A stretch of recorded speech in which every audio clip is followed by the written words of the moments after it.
Hello students, आज आपको बताएंगे इलेक्ट्रॉनिक्स थर्ड सेमिस्टर जो डिप्लोमा में आपका इम्पोर्टेंट क्वेश्चन है स्टूडेंट, जो प्रीवियस ईयर में आया हुआ क्वेश्चन है, जो आने की संभावना जो बहुत ज़्यादा है, तो उस क्वेश्चन के बारे में आज डिस्कशन करेंगे। ठीक है, तो एक एक करके क्वेश्चन को डिस्कशन करते हैं। चलो, पहला क्वेश्चन क्या है, draw the IV characteristics of diode.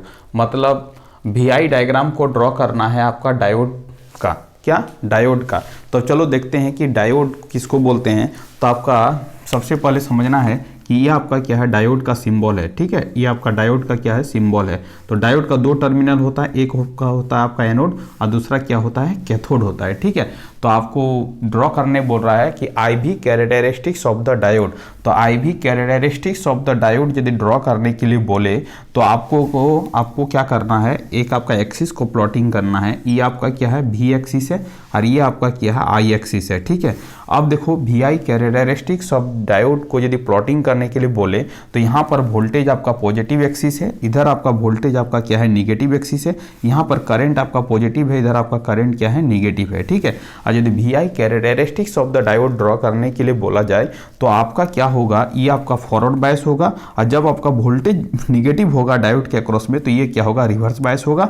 तो यदि इसका कैरेक्टरिस्टिक्स डायग्राम ड्रॉ करने के लिए बोला जाए डायोड का, तो आपको बता चुके थे कि ये आपका क्या होगा, फॉरवर्ड बायस का होगा और ये आपका क्या होगा, रिवर्स बायस का होगा। ये रिवर्स बायस का होगा और यदि ब्रेकडाउन करने के लिए लिखा जाए तो ये क्या हो जाएगा, आपका ब्रेकडाउन हो जाएगा। ठीक है, तो इसका मतलब है ये आपका क्या है, VI कैरेक्टरिस्टिक्स ऑफ द क्या है, डायोड है। अब देखो यहाँ पर सबसे पहले समझने का कोशिश करो कि जब आपका वोल्टेज आपका ये जो यहाँ से लेके यहाँ तक जो होगा वो क्या होगा, कटिंग वोल्टेज होगा। कटिंग वोल्टेज किसको बोलते हैं, जब भी हम लोग डायोड के अक्रॉस में हम लोग वोल्टेज अप्लाई करेंगे बट करंट आपको नहीं मिलेगा, कटिंग वोल्टेज को जब तक वो क्रॉस नहीं करेगा तब तक वो करंट नहीं मिलेगा। इसी रीजन को क्या बोलते हैं, कटिंग वोल्टेज बोलते हैं, कटिंग वोल्टेज बोलते हैं। ये चीज़ आपको याद रखना है। यहाँ से आपसे ऑब्जेक्टिव पूछेगा कि सिलिकॉन डायोड का कटिंग वोल्टेज कितना होता है, तो आपको बोलना है सिलिकॉन डायोड का जो कटिंग वोल्टेज होता है वो आपका 0.7 होता है। कितना होता है, 0.7 होता है। तो ये चीज़ आपको याद रखना है कि सिलिकॉन का जो कटिंग वोल्टेज होता है, वोल्टेज और कटिंग वोल्टेज को टाउ से दिखाएंगे तो इसका कटिंग वोल्टेज जो होगा 0.7 वोल्ट होगा। और यदि जर्मेनियम का कटिंग वोल्टेज पूछे स्टूडेंट तो आपको याद रखना है कि 0.3 वोल्ट होगा। ये दोनों चीज़ को आपको याद रखना है। ठीक है, और आपसे पूछेगा कि सिलिकॉन डायोड में आपका फॉरवर्ड रीजन में आपका करंट का वैल्यू क्या होगा, फॉरवर्ड बायस में सिलिकॉन का फॉरवर्ड बायस में करंट का वैल्यू क्या होगा। तो उसका यूनिट को याद रखना है कि करंट का जो वैल्यू होगा वो मिली एम्पियर में होगा और जर्मेनियम का भी फॉरवर्ड बायस में जो करंट का वैल्यू होगा वो आपका क्या होगा, मिली एम्पियर में होगा। ये दोनों चीज़ को आपको याद रखना है। बट रिवर्स बायस में क्या होता है, दोनों का अलग होता है। सिलिकॉन का यदि रिवर्स बायस में पूछे कि करंट रेंज क्या होगा, RB का मतलब रिवर्स बायस जो होगा वो आपका क्या होगा, तो आपको याद रखना है नैनो एम्पियर में होता है। और यदि जर्मेनियम का रिवर्स बायस का करंट पूछे तो आपको बोलना है आपका क्या होगा, माइक्रो एम्पियर में होगा। ये दोनों चीज़ को आपको क्या करना है, याद रखना है, बेहद इंपॉर्टेंट है। ठीक है, तो यदि आपका सिलिकॉन का पूछे रिवर्स बायस में, ये आपका क्या होता है, रिवर्स बायस रीजन होता है और ये आपका क्या होता है, फॉरवर्ड बायस रीजन होता है। यहाँ पर आपका दोनों के लिए जो करंट का रेंज होगा वो आपका मिली एम्पियर में होगा। बट रिवर्स बायस में यदि सिलिकॉन का पूछे तो ये आपका क्या होगा, नैनो एम्पियर में होगा। और यदि जर्मेनियम का पूछे तो आपका क्या होगा, माइक्रो एम्पियर में होगा। ये चीज़ आपको याद रखना है। ठीक है, डायोड का दो टर्मिनल होता है, एक आपका एनोड होता है, दूसरा आपका क्या होता है, कैथोड होता है। और यहाँ से एक क्वेश्चन और पूछा जा सकता है कि डायोड आपका फॉरवर्ड बायस में कब होगा और जब डायोड आपका किस कंडीशन में आपका रिवर्स बायस में होगा। तो सबसे पहले समझते हैं कि आपका ये डायोड है और डायोड को यदि हम लोग, डायोड का एनोड को यदि हम लोग बैटरी के पॉजिटिव टर्मिनल से कनेक्टेड कर दे स्टूडेंट, और कैथोड को यदि बैटरी का नेगेटिव टर्मिनल से कनेक्टेड कर दे, तो आपको बोलना है कि डायोड आपका क्या होगा, आपका फॉरवर्ड बायस होगा। इस कंडीशन में आपका डायोड क्या हो जाएगा, तो आपको बोलना है डायोड आपका क्या हो जाएगा, फॉरवर्ड बायस हो जाएगा। क्योंकि आपका एनोड का कनेक्शन क्या हो गया, पॉजिटिव से हो गया और कैथोड का कनेक्शन नेगेटिव से हो गया, इसीलिए आपका डायोड क्या हो जाएगा, फॉरवर्ड बायस हो जाएगा। और जब डायोड आपका फॉरवर्ड बायस होगा तो डायोड आपका क्या होगा, कंडक्ट करेगा। जब कंडक्ट करेगा तो डायोड आपका क्या हो जाएगा, ऑन हो जाएगा। ये चीज़ आपको क्या करना है, याद रखना है। यदि आपका स्टूडेंट एनोड यदि आपका निगेटिव से कनेक्टेड हो जाए, जस्ट इसका अपोजिट केस बन जाए, तो डायोड आपका क्या होगा, रिवर्स बायस होगा। ये भी चीज़ आपको याद रखना है, आपसे एग्जाम में पूछा जा सकता है कि डायोड आपका फॉरवर्ड बायस में कब होगा और डायोड आपका रिवर्स बायस में कब होगा। जब एनोड आपका निगेटिव से कनेक्टेड हो और कैथोड आपका पॉजिटिव से कनेक्टेड हो जाए तब आपको बोलना है डायोड आपका क्या हो गया, रिवर्स बायस हो गया। तब डायोड आपका क्या हो जाएगा, डायोड आपका क्या हो जाएगा, रिवर्स बायस हो जाएगा। और रिवर्स बायस में डायोड आपका किस तरह का ऑपरेशन करता है, ऑफ स्विच की तरह ये बिहेव करता है। इसका मतलब डी आपका क्या हो जाएगा, ऑफ हो जाएगा।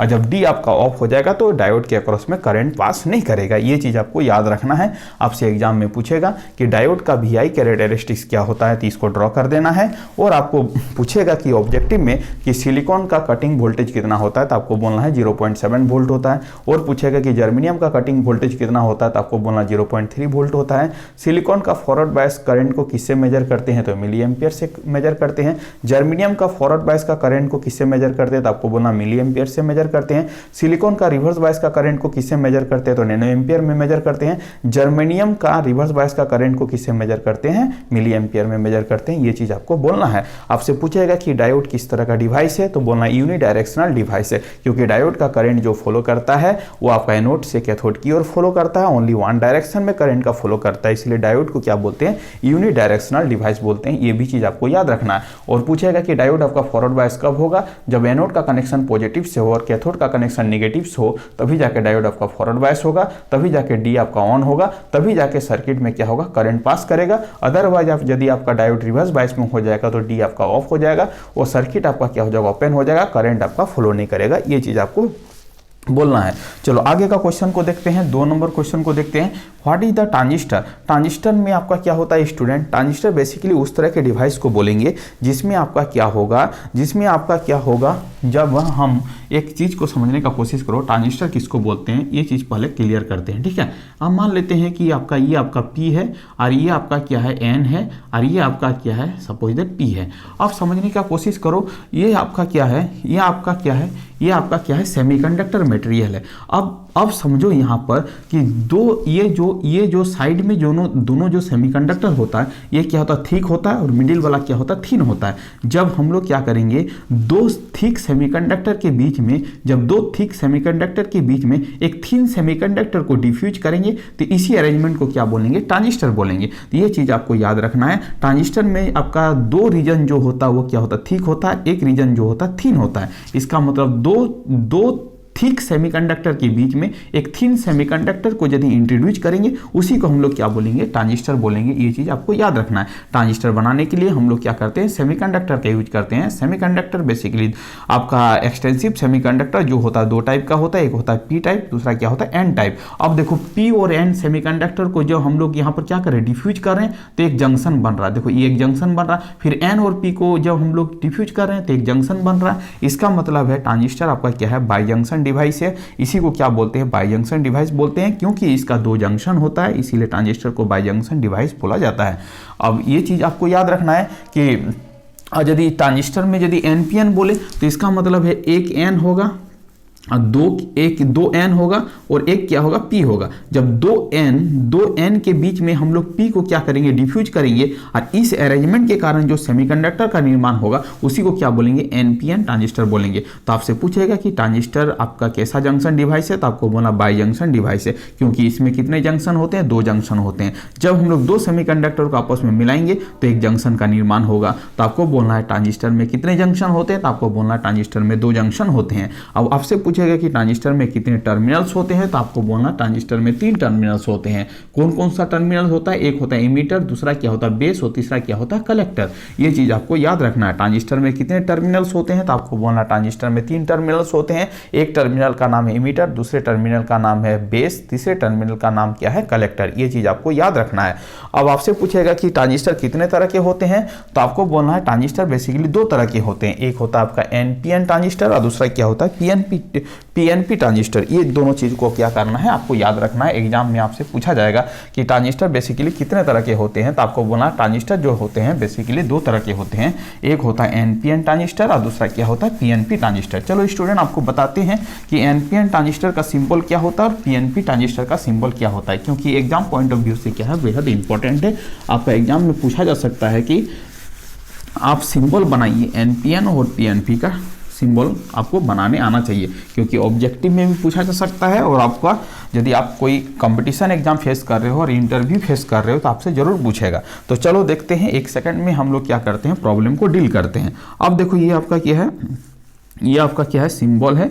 ये आपका क्या मान लो एन है और आपका क्या है, ये पी है और आपका क्या है, ये आपका क्या है, एन है। ठीक है, और यहाँ पर एक बना लेते हैं। ट्रांजिस्टर बेसिकली दो तरह का होता है, ये आपका पी है, ठीक है, ये आपका क्या है, एन है और ये आपका क्या है, पी है। ठीक है, ट्रांजिस्टर आपका दो तरह का होता है, एक एनपीएन होता है और दूसरा क्या होता है, पीएनपी होता है। ये चीज़ आपको याद रखना है। ठीक है, ट्रांजिस्टर में आपका कितने टर्मिनल्स होते हैं, तो आपको बोला 3 टर्मिनल्स होते हैं। एक होता है इमीटर, एक होता है आपका बेस और एक आपका क्या होता है, कलेक्टर। ये चीज़ आपको क्या करना है, याद रखना है।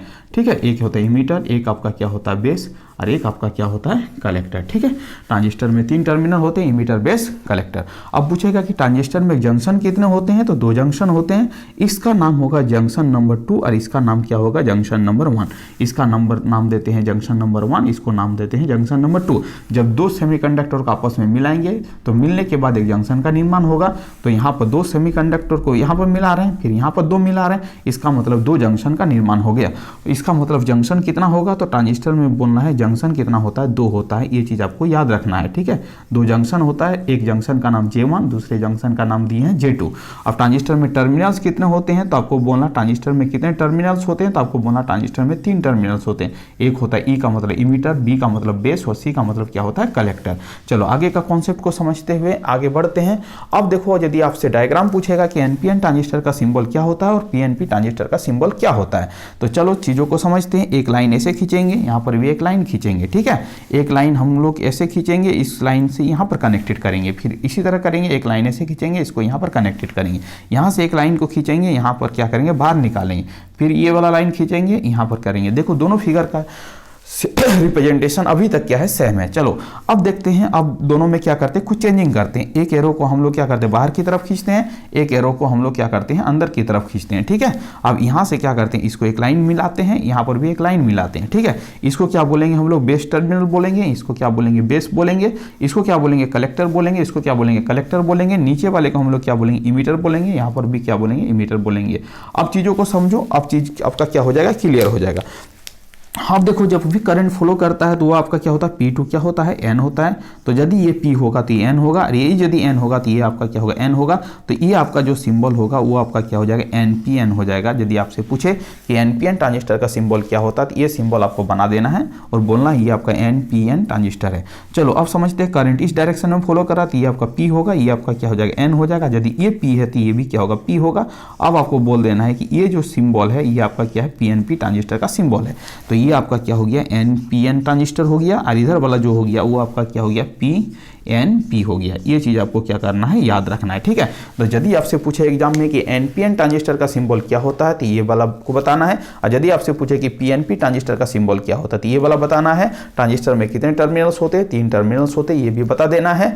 और आपको बोलना है कि यहाँ पर एक चीज़ और पूछेगा कि ट्रांजिस्टर में आपका सबसे ज़्यादा डोपिंग किस में होता है, तो आपको बोलना है कि जो इलेक्ट्रॉन या होल का जो इमिशन होता है वो आपका किससे होता है, इमीटर से होता है। तो यदि हम लोग इलेक्ट्रॉन और होल का इमिशन करेंगे तो हमें क्या करना होगा, डोपिंग क्या करना होगा, ज़्यादा करना होगा। इसका मतलब सबसे ज़्यादा जो डोपिंग होता है वो आपका इमीटर साइड में डोपिंग होता है। ये चीज़ आपको याद रखना है। तो चलो डोपिंग लिख लेते हैं। डोपिंग जो होगा सबसे ज़्यादा जो होगा, डोपिंग का रेंज आपको लिखना है। तो डी मतलब डोपिंग, ई मतलब इमीटर, इमीटर का डोपिंग सबसे ज़्यादा होगा। डी मतलब डोपिंग, उसके बाद क्या होगा, कलेक्टर का होगा, और डी मतलब डोपिंग और क्या होगा, बी का मतलब बेस होगा। इसका मतलब आपसे यदि एग्जाम में पूछे कि सबसे ज्यादा डोपिंग किस में होता है तो आपको बोलना है सबसे ज्यादा डोपिंग इमीटर साइड में होता है। आपसे पूछेगा कि इमीटर साइड में हम डोपिंग क्यों करते हैं, क्योंकि इमीटर साइड में ही आपका क्या होता है, होल या इलेक्ट्रॉन का क्या होता है, इमिशन होता है।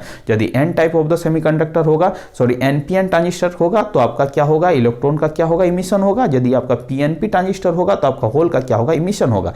तो होल या इलेक्ट्रॉन का इमिशन करने के लिए हम लोग उस साइड का डोपिंग क्या करते हैं, सबसे ज्यादा करते हैं। इसका मतलब डोपिंग बाई यदि पूछे तो इमीटर का डोपिंग सबसे ज्यादा होगा, उसके बाद आपका कलेक्टर का होगा, सबसे कम आपका डोपिंग क्या होगा, बेस का होगा। ये भी आपसे पूछा जा सकता है एरिया बाई, तो एरिया सबसे ज्यादा जो होता है वो क्या होता है, कलेक्टर का होता है। उसके बाद मॉडरेट एरिया जो होता है वो आपका क्या होता है, इमीटर का होता है। सबसे कम एरिया जो होता है वो आपका क्या होता है, बेस का होता है। बेस आपका क्या होता है, बहुत पतला होता है, वो आपका क्या होता है, आपका थिन होता है। और आपका दो साइड वाला जो लेयर होता है वो आपका क्या होता है, ज़्यादा आपका क्या होता है, वो आपका क्या होता है, थिक होता है। इसका मतलब सबसे ज़्यादा जो एरिया होगा यदि पूछे तो कलेक्टर का एरिया सबसे ज़्यादा होता है, उसके बाद आपका इमीटर का एरिया होता है, सबसे कम एरिया जो होता है वो क्या होता है, बेस का होता है। आपसे पूछेगा कि कलेक्टर का एरिया सबसे ज़्यादा क्यों होता है, तो बोलना है कि कलेक्टर का सबसे ज़्यादा एरिया इसीलिए होता है क्योंकि कलेक्टर में क्या होता है, इलेक्ट्रॉन या होल का क्या होता है, आपका कलेक्शन होता है। और जब इलेक्ट्रॉन और होल का कलेक्शन होगा तो कलेक्शन के दौरान क्या होगा, कोलिजन होगा, और कोलिजन के दौरान क्या होता है, हीट जनरेट होता है। उस हीट को डिसिपेट करने के लिए हम लोग क्या करते हैं, कलेक्टर साइड का एरिया को क्या करते हैं, ज़्यादा रखते हैं। ये भी चीज़ आपको क्या करना है, याद रखना है। ये भी चीज़ आपके लिए एग्जाम पॉइंट ऑफ व्यू से क्या है, बेहद इंपॉर्टेंट है। तो चलो ट्रांजिस्टर बता दिए। How many types of transistor, तो बोला there are 2 types of the transistor, draw the diagram of the NPN transistor और पीएनपी ट्रांजिस्टर। ये डायग्राम भी आपको बता दिए, डोपिंग भी बता दी, एरिया भी बता दिए। ये भी चीज़ आपको क्या करना है, याद रखना है। एक चीज़ और याद रखना है कि ट्रांजिस्टर में यदि क्वेश्चन पूछे तो आपको बोलना है कि emitter current is equal to क्या होता है, बेस करंट प्लस क्या होता है, कलेक्टर करंट होता है। ये इक्वेशन आपको क्या करना है, याद रखना है। एग्जाम पॉइंट ऑफ व्यू से क्या है, बेहद इंपॉर्टेंट है। तो आपको याद रखना है कि emitter current is equal to क्या होता है, बेस करंट प्लस क्या होता है, कलेक्टर करंट। इसको कॉन्सेप्ट वाइज भी याद रखना है। जैसे हम लोग अल्फाबेटिक ऑर्डर में देखते हैं तो क्या होता है बताओ, तो अल्फाबेटिक ऑर्डर में जब भी हम लोग लिखते हैं ABCD तो पहले B आता है, उसके बाद C आता है, उसके बाद क्या होता है, E आता है। इसका मतलब है कि यहाँ पर इक्वल का साइन देना है, ये दोनों को ऐड करना है, यहाँ पर I लगाना है, यहाँ पर भी I लगाना है, यहाँ पर भी क्या करना, I लगाना है। तो base current plus collector current is equal to क्या हो जाएगा, इमीटर करंट हो जाएगा। इसको आपको क्या करना है, याद रखना है। अब आपसे पूछेगा कि सबसे ज़्यादा करंट किसका होता है, तो इमीटर करंट का इमीटर करंट सबसे ज़्यादा होता है। और यदि बेस करंट आपका निग्लिजिबल हो जाए तो आपका क्या हो जाएगा, emitter current is equal to क्या हो जाएगा, कलेक्टर करंट हो जाएगा। ये भी चीज़ आपको क्या करना है, याद रखना है। चलो आगे का कॉन्सेप्ट को समझते हुए आगे की ओर बढ़ते हैं। अब देखो ट्रांजिस्टर में आपका 3 तरह का कॉन्फ़िगरेशन होता है। एक होता है आपका कॉमन इमीटर कॉन्फ़िगरेशन, एक आपका क्या होता है कॉमन बेस कॉन्फ़िगरेशन, और एक क्या होता है कॉमन कलेक्टर कॉन्फ़िगरेशन। ये भी चीज आपको क्या करना है, याद रखना है। ठीक है, ये भी चीज आपको बता चुके हैं। अब देखो अल्फा का जो वैल्यू होता है, अल्फा का जो वैल्यू होता है वो भी चीज आपको बताए थे। वो आपका क्या होता है, IC बटा क्या होता है, I होता है। IC का मतलब होता है कलेक्टर करंट, I का मतलब क्या होता है, इमीटर करंट। तो दो करंट का रेशियो, कलेक्टर करंट और इमीटर करंट के रेशियो को ही हम लोग क्या बोलते हैं, अल्फा बोलते हैं। ये आपका किस कॉन्फ़िगरेशन से आता है, तो आपको बोलना है आपको कॉमन बेस कॉन्फ़िगरेशन से आता है, CB कॉन्फ़िगरेशन से आता है, क्योंकि यहाँ पर बेस टर्मिनल यहाँ पर अवेलेबल नहीं है, यूज भी नहीं कर रहे हैं। अब देखो अल्फा के बाद क्या होता है, बीटा, बीटा इक्वल टू क्या होता है, IC बटा क्या होता है, IB होता है। ये किस कॉन्फ़िगरेशन से आता है, तो बोलना है कॉमन इमीटर कॉन्फ़िगरेशन से आता है। और गामा यदि पूछेगा तो गामा इक्वल टू क्या होता है, इमीटर करंट डिवाइडिंग बाई क्या होता है, बेस करंट। और ये आपका किस कॉन्फ़िगरेशन से आता है, तो बोलना है कॉमन कलेक्टर कॉन्फ़िगरेशन से आता है। ये भी चीज़ आपको क्या करना है, याद रखना है। एग्जाम पॉइंट ऑफ व्यू से क्या है, बेहद इंपॉर्टेंट है। अब आपसे पूछेगा कि ये तो आपका अल्फा का रेशियो हो गया। अल्फा जो होता है कॉमन बेस कॉन्फ़िगरेशन से आता है। ये दो करंट का रेशियो है, कलेक्टर करंट और इमीटर करंट। ये भी आपका क्या है, करंट गेन का रेशियो है। ये आपका क्या है, collector current dividing by base current का क्या है, रेशियो है। गामा भी क्या है आपका, ये करंट गेन का रेशियो है। इमीटर करंट और बेस करंट का रेशियो को क्या बोलते हैं, गामा बोलते हैं। ये भी चीज आपको याद रखना है। चलो अब आपसे पूछेगा कि what is the relation between alpha and beta, तो आपको याद रखना है कि अल्फा और बीटा में क्या रिलेशन होता है। ये रिलेशन आपको बता चुके थे। ये आपको क्या करना है, सिंपल आपको याद रखना है, क्योंकि आपका इसी फॉर्मूला से क्या होगा, प्रॉब्लम का सॉल्यूशन होगा। चलो आगे का देखते हैं, आगे का कॉन्सेप्ट को समझते हैं कि अल्फा और बीटा में क्या रिलेशन होता है। तो अल्फा और बीटा में जो रिलेशन होता है, ये चीज़ आपको याद रखना है कि आपसे पूछे कि बीटा और अल्फा में क्या रिलेशन होता है, तो बीटा इक्वल टू क्या होता है, अल्फा डिवाइडिंग बाई क्या होता है, 1 माइनस अल्फा होता है। आपको प्रूव करके बता चुके हैं। आपको क्या करना है, सिंपल आपको फॉर्मूला को याद रखना है। और आपसे यदि पूछे कि अल्फा का वैल्यू निकालने के लिए पूछे, यदि बीटा दिया गया है तो beta dividing by beta plus क्या होता है, 1 होता है। ये भी चीज़ आपको क्या करना है, याद रखना है। ये भी चीज़ आपके लिए क्या है, बेहद इंपॉर्टेंट है।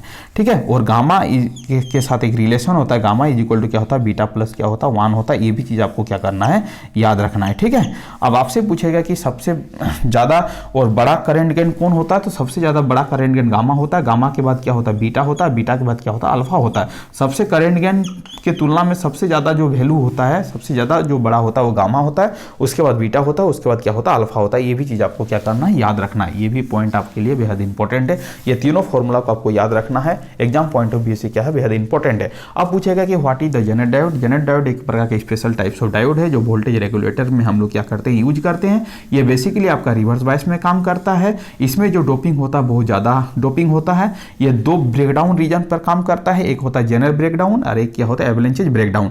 जब हम लोग जेनर डायोड को हम लोग हाईली डोपिंग करेंगे तो आपका जेनर ब्रेकडाउन होगा। जब डोपिंग की मात्रा थोड़ा कम होगा तो एवलेंचेज ब्रेकडाउन होगा। जेनर ब्रेकडाउन जो होता है वो लेस देन 6 वोल्ट में होता है, और एवलांचेज ब्रेकडाउन जो होता है वो ग्रेटर देन क्या होता है 6 वोल्ट में होता है। ये भी चीज़ आपको याद रखना है। अब देखो VI characteristics of the Zener diode यदि पूछे तो जेनर डायोड का जो कैरेक्टरिस्टिक्स होता है उसको भी क्या करना है, आपको याद रखना है, क्योंकि एग्जाम पॉइंट ऑफ व्यू से क्या है, बेहद इंपॉर्टेंट है। आपसे पूछेगा कि जेनर डायोड का सिंबल क्या होता है, जेनर डायोड का आपका एप्लीकेशन क्या है, तो जेनर डायोड का एप्लीकेशन जो होता है वो वोल्टेज रेगुलेटर में इसका यूज करते हैं। जेनर ब्रेकडाउन दो तरह का होता है, एक होता है जेनर ब्रेकडाउन, एक क्या होता है एवलांचेज ब्रेकडाउन। एवलांचेज ब्रेकडाउन जो होता है वो आपका क्या होता है ग्रेटर देन 6 वोल्ट में होता है, और जेनर ब्रेकडाउन जो होता है वो लेस देन 6 वोल्ट में होता है। ये भी चीज आपको क्या करना है, याद रखना है। जेनर डायोड का सिंबल क्या होगा, तो ये आपका क्या होगा, जेनर डायोड का क्या होगा, सिंबल होगा। ये चीज भी आपको याद रखना है। ये जेड आकृति यहाँ पर बना देना है, एक डायोड बना देना है और इसको क्या करना है, इसे खींच लेना है। ये आपका एनोड होगा, ये आपका कैथोड होगा। ये आपका क्या है, जेनर डायोड का सिंबल है। जेनर डायोड आपका रिवर्स बायस में काम करता है, ये वोल्टेज रेगुलेटर के तहत इसका एप्लीकेशन करते हैं। इसका यदि VI कैरेक्टरिस्टिक्स पूछे तो आपका सिंपल डायोड में जो आपका होता है फॉरवर्ड बायस में वही होगा, इसमें कोई चेंजिंग नहीं होगा। फॉरवर्ड बायस में, रिवर्स बायस में थोड़ा चेंजिंग होगा। ये आपका क्या हो जाएगा, कुछ रीजन के बाद ये क्या हो जाएगा, ब्रेकडाउन हो जाएगा। ये आपका क्या हो जाएगा, ब्रेकडाउन हो जाएगा। ठीक है, ये चीज़ आपको याद रखना है, ये चीज़ आपको याद रखना है। यदि आपका पहले ब्रेकडाउन हो रहा था इसको क्या बोलेंगे, जेनर ब्रेकडाउन बोलेंगे। ये बाद में ब्रेकडाउन हो रहा था इसको क्या बोलेंगे, एवलांचेज ब्रेकडाउन बोलेंगे। ये चीज़ आपको क्या करना है, याद रखना है। ये आपके लिए क्या है, बेहद इंपॉर्टेंट है। ये चीज़ आपको क्या करना है, एकदम याद रख ही लेना है। ये आपका क्या है, जेनर डायोड का क्या है, डायग्राम है। ठीक है, इसको क्या बोलेंगे, जेनर ब्रेकडाउन, और इसको क्या बोलेंगे, एवलांचेज ब्रेकडाउन। इसको बोलेंगे एवलांचेज ब्रेकडाउन, इसको बोलेंगे जेनर ब्रेकडाउन। और ये आपका क्या था, सिंपल ब्रेकडाउन। इसका जो रीजन होता है फॉरवर्ड बायस में, वो सिंपल डायोड की तरह काम करेगा। इसका जो रेंज होगा मिली एम्पियर में होगा। जब ये ब्रेकडाउन कर जाएगा तो ह्यूज अमाउंट ऑफ करंट क्या होगा, इससे थ्रू पास करेगा। तो यही आपका क्या है, जेनर ब्रेकडाउन का क्या है, आपका डायग्राम है। ये चीज आपको याद रखना है। अब आपके लिए इंपॉर्टेंट क्वेश्चन है लास्ट वाला, what is the silicon control rectifier, explain it. Silicon control rectifier basically हम लोग क्या करते हैं, रेक्टिफिकेशन को कंट्रोल करने के लिए हम लोग क्या करते हैं, सिलिकॉन कंट्रोल रेक्टिफायर का क्या करते हैं, यूज करते हैं। सिलिकॉन कंट्रोल रेक्टिफायर में रेक्टिफायर हम लोग बेसिकली डायोड से करते हैं, बट उसमें क्या होता है, दो टर्मिनल होता है, एक होता है एनोड, दूसरा क्या होता है, कैथोड। बट आपका सिलिकॉन कंट्रोल रेक्टिफायर में एक स्पेशल टर्मिनल होता है जो आपका गेट टर्मिनल होता है। गेट टर्मिनल से हम लोग क्या करते हैं, रेक्टिफिकेशन को कंट्रोल करते हैं। ये भी चीज आपको क्या करना, याद रखना है। इसका डायग्राम भी बेहद इंपॉर्टेंट है। तो ये सब चीज आपके लिए क्या है, बेहद इंपॉर्टेंट है। 5 प्रॉब्लम दिया गया है, पांचों प्रॉब्लम आपके एग्जाम पॉइंट ऑफ व्यू से क्या है, बेहद इंपॉर्टेंट है।